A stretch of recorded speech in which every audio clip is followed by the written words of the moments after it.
नमस्कार दोस्तों, स्वागत है आप सबका मेरे चैनल पैनी पॉकेट्स में। और आज के इस वीडियो में हम बात करेंगे यस बैंक के बारे में। देखिए, हमने अपना जो लास्ट वीडियो पोस्ट किया था वहां पे मैंने आपको बताया था कि 24,000 का जो एक निफ्टी का स्ट्रेंथ है वो एक ऐसा लेवल है जहां पे मेक और ब्रेक होगा। मतलब 24,000 का जो निफ्टी का जो ग्राफ है वहां पे ही डिसाइड होगा कि मार्केट अब और गिरेगा या फिर वहां से वापस एक स्ट्रेंथ पकड़ता है। तो आपने देखा है कि 24,200 के जो निफ्टी का जो ग्राफ था वहां पे ज्यादा सस्टेन करते हुए आज के मंडे के सेशन में इस वक्त करंट मार्केट में 24,400 के तरफ निफ्टी का ग्राफ बढ़ते हुए आपको दिख रहा है, जो कि एक बहुत ही ज्यादा पॉजिटिव है। इतने दिन से अक्टूबर के स्टार्टिंग से लेके एंड के बीच में जब तक मार्केट लगातार ही गिरा है, पर डे थोड़ा थोड़ा करके इसने अपने 2000 तक के पॉइंट को, मतलब 10% जो मार्केट टूटा है वहां पे आपको ज्यादातर गिरावट ही देखने को मिली है। लेकिन यहां से एक अच्छी खबर आपको निकल के ये आ रही है कि अब मार्केट अब अपने अप मूव में जा रहा है।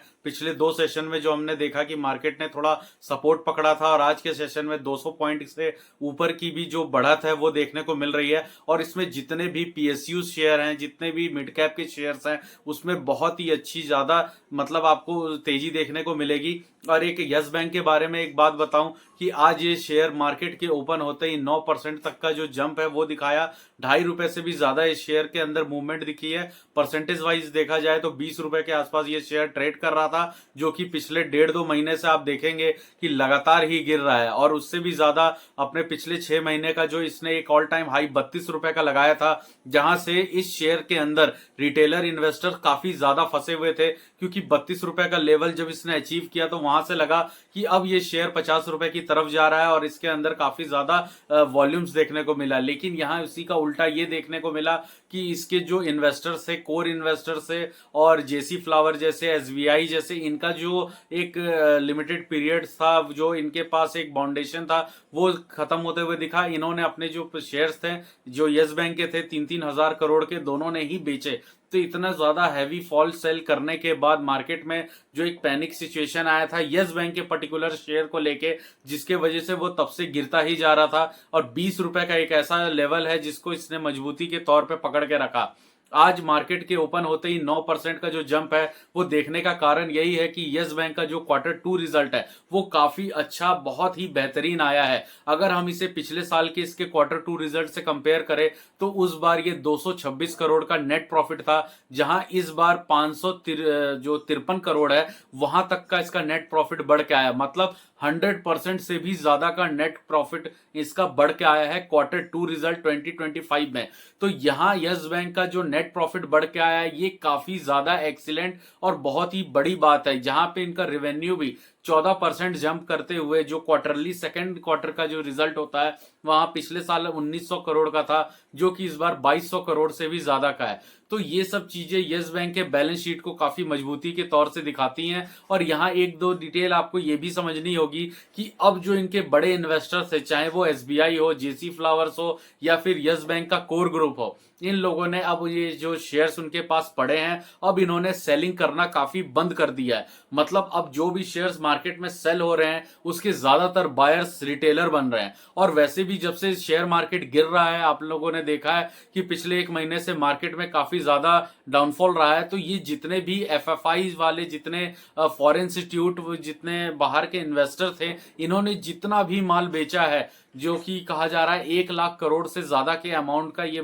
जो शेयर्स है, जो कि कोविड से भी ज्यादा का अमाउंट इन्होंने सेल किया है। तो कोविड के बाद से भी इतना सेल करने के बाद हमें किसी भी अच्छे बैंक्स या अच्छे स्टॉक्स या अच्छे पावर सेक्टर के जितने भी स्टॉक्स हैं वो गिरते हुए डे बाय डे जरूर दिखे हैं, लेकिन किसी में भी एक लोअर सर्किट लगता हुआ नहीं दिखा है। और ये जितने भी सेलिंग्स हुए हैं बिना लोअर सर्किट के साथ, आपको ये समझना होगा कि ये सारे शेयर्स आखिर बाई कौन कर रहा है। ये सब बाई कर रहा है आजकल का एकदम जागरूक हो चुका, अपने आप को ज्यादा मतलब इंप्रूव करते हुए नॉलेज में, अपने रिटेलर इन्वेस्टर्स और डोमेस्टिक इन्वेस्टर्स, इन लोगों के पास अब एफआईज का जो जितना भी बड़ा माल है वो आज कल रिटेलर और जो डोमेस्टिक इंस्टीट्यूशंस हैं इनके पास आया है, हम जैसे लोगों के पास आया है, आप जैसे लोगों के पास आया है, क्योंकि हम लोगों ने अपने मार्केट में लोअर सर्किट नहीं लगने दिया। जितने भी पैनिक सेलिंग्स हुई उसके बायर्स मौजूद थे, और इन बायर्स के बाद आज जो मार्केट इतनी अच्छी तरीके से 250 पॉइंट से भी ज्यादा का पॉइंट लेकर के जो ऊपर की तरफ उठ रहा है, उसमें भी अगर बाइंग देखा जाए तो डीआईएस की तरफ से ज्यादा बाइंग है। ऐसा कुछ नहीं है कि एफआईज वापस आ गए हैं और उन्हीं लोगों ने इसमें परचेज किया है। आप यहाँ पे देखेंगे कि जैसे आईआरएफसी है, पीएनबी है, इरिडा है, जितने भी टाटा स्टील है उसके अंदर बहुत अच्छा मूवमेंट है स्टील सेक्टर में, टाटा पावर है जिसकी हम बातें हम हर बार करते हैं। आपको जितने भी बेहतरीन फंडामेंटल स्टॉक्स चाहिए उनकी लिस्ट चाहिए, आप हमारे चैनल पे जाके उन सारे थंबनेल्स को देख सकते हैं। यहाँ की वीडियो भी आप देख सकते हैं कि हमने किन पर्टिकुलर शेयर्स पे वीडियो बनाया और उस पर आपको कितने अच्छे तरीके से नॉलेज दिया है। देखिए यहाँ बात समझने की है कि एक बहुत बड़ी इंपॉर्टेंट अपॉर्चुनिटी है जहां पे आप इन्वेस्ट करेंगे तभी आपको एक अच्छा अपमूव दिखेगा, क्योंकि हमारे बहुत सारे रिटेलर भाई पिछले 2-3 महीने पहले ही काफी ज्यादा इन्वेस्टमेंट करके अब ऊपर की बाइंग प्राइस पे लेके नीचे पे थोड़ा सा परेशान है। तो वहां पे मैंने एक वीडियो इससे पहले भी बना रखा है, आप देख सकते हैं कि अपने स्टॉक्स को एवरेज कैसे करें। अगर आपने किसी शेयर को ऊपर के भाव पे ले लिया और वो फंडामेंटल गुड स्टॉक्स है और उसमें आप लॉन्ग टर्म तक रुक सकते हैं, आप वेट कर सकते हैं, तो उसमें आप अपना एवरेजिंग कैसे कर सकते हैं हर 10 से 15% की गिरावट पे। तो ये तो था यस बैंक के शेयर। अगर आप उस पर इन्वेस्ट करना चाहते हैं तो आपको थोड़ा डिटेल स्ट्रक्चर्स और देखने पड़ेंगे। आप यस बैंक के शेयर्स पे अपना फोकस बना के रखिए, वॉच लिस्ट में रखिए। बाकी आप इसकी जो अर्निंग्स है वो जानते ही है कि काफी ज्यादा अच्छी आई है। इस शेयर का जो पोटेंशियल है वो अच्छे तरीके से आने वाले अगले 5 साल में दिखेगा। ये कोई ऐसा शेयर नहीं जो मल्टी बैगर रिटर्न आपको इसी साल में या लेने के साथ ही दिखा दे। इस शेयर में आपको काफी ज्यादा समय बन के चलना पड़ेगा, क्योंकि हर साल अगर 20 रुपए भी ये बढ़ाता है अपने आप को या 15 रुपए भी, तो वहां से 15 से 20% का जो एक अपमूव होगा, अप टारगेट होगा, वो आने वाले 5 साल में ही जाकर के दिखेगा। बहुत से ऐसे लोग मार्केट में कहते हैं कि यस बैंक 100 रुपए का हो जाएगा, जो कि अभी होना इम्पॉसिबल भी है और नहीं भी हो सकता, क्योंकि इसकी जो इक्विटी है, total number of equities market में ये काफी ज्यादा है। अगर उसे 100 रुपए का बनना है तो इस बैंक को मतलब अपने जो मार्केट कैप है उसे 10 लाख करोड़ से भी ऊपर का करना पड़ेगा, जो कि फिलहाल के लिए थोड़ा मुश्किल है। लेकिन इसमें एक अच्छे रिटर्न की उम्मीद बनी हुई है, कंपनी अच्छा परफॉर्म कर रही है, बैंक्स के अर्निंग्स बढ़ रहे हैं, इसके जो ग्रोइंग एसेट्स है, और सबसे बड़ी बात है कि इसका जो नेट एनपीए वो कम हो रहा है।